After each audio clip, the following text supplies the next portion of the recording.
Watch and burn. Hey everyone, so tonight I want to discuss Lorde's second album, and this came out in 2017. The record in question is Melodrama.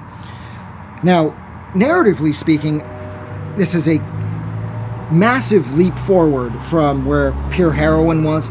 Pure Heroine felt like it was more of like a straight collection of singles packaged with a bunch of extra songs in order to justify charging a full-length price. But with Melodrama, it feels like there's more of that sense of complete album coherence, where track 1 leads naturally into track 2, and track 2 into track 5, and track 5 into track 7, and so on and so forth.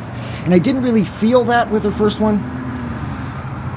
This record, aptly titled Melodrama, fits perfectly because there are aspects of this record that are rather melodramatic, and it fits, especially Liability, which is like one of the best songs on here. But I do find that this record does have more of a hefty emotional weight. I almost said financial weight, but it does seem to have more of a sense of sadness sort of permeating all of the tracks here. Like, a lot of the songs are hopeful in that, but at the same time it always seems like there's this sort of undercurrent of sadness, like I said, that sort of just runs its way through every song on this record.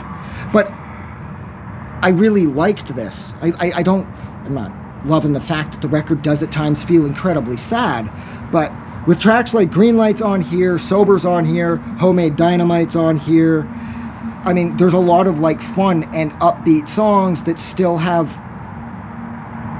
pack more of like a lyrical punch, or like they still go for the gut, emotionally speaking. Whereas I found with the songs on her first record, Pure Heroine, that wasn't really the case. It felt like, well, I mean, I get it. They're trying to get her career off the ground, so they're trying to keep things sort of light and airy. And whereas with Melodrama, Lorde had established herself, and whereas she still does need to perform well financially speaking, there's a little more room for growth. And this record, it showcases that growth significantly, and there has been a significant amount of emotional growth from record 1 to record 2. And I don't know, I think the cover of this record, as far as the colors that the palette used, it really complements this record, because on one hand, I feel that this record is bright and vibrant, but at the same time, there's a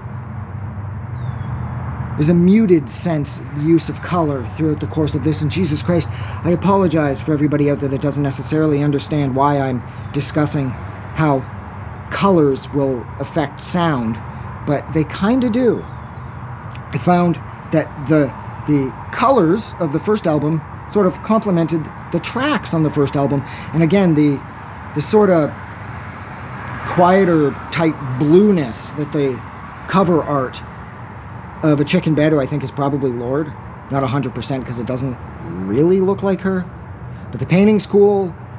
I think it's supposed to be Lorde, but now actually I'm not 100% who the hell the chick is on the cover of this record. But nonetheless, I found that the colors of the tracks actually match the colors of the album cover, and I really appreciate that, because I've always seen records in terms of their brightness. Like, it's not just how fun and catchy the music is, it's whether or not, when I'm listening to the songs, do these colors sort of pop out in my head. And with this record, especially with like Homemade Dynamite and like Green Light, this record is vibrant, and this record is colorful, but at the same time, there's always that sense of melancholy at play, so there is that sort of quiet blueness to everything. Oh, fucking blueness. The fuck does that mean?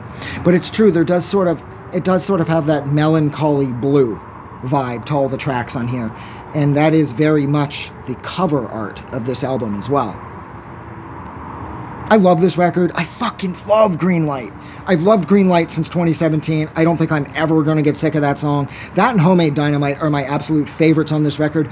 I think the most impactful song on here would have to be Liability, because I think we've all felt that way at some point, that people are there for us until things get difficult, and then they let us go because things have gotten too difficult, or perhaps the person in question is a lot to handle, or has a lot of energy or whatever, and the people around them just can't take it all the time, so they tend to sort of push them aside because they just can't deal with how intense they are.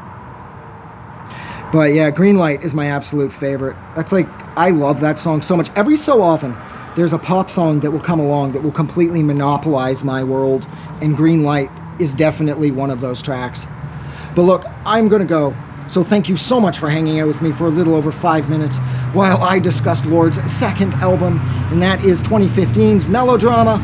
Like always, if you like this review, don't forget to do something nice for somebody. But most importantly, please do not forget that the world is a better place because you are in it. I'm gonna go. Have a good night.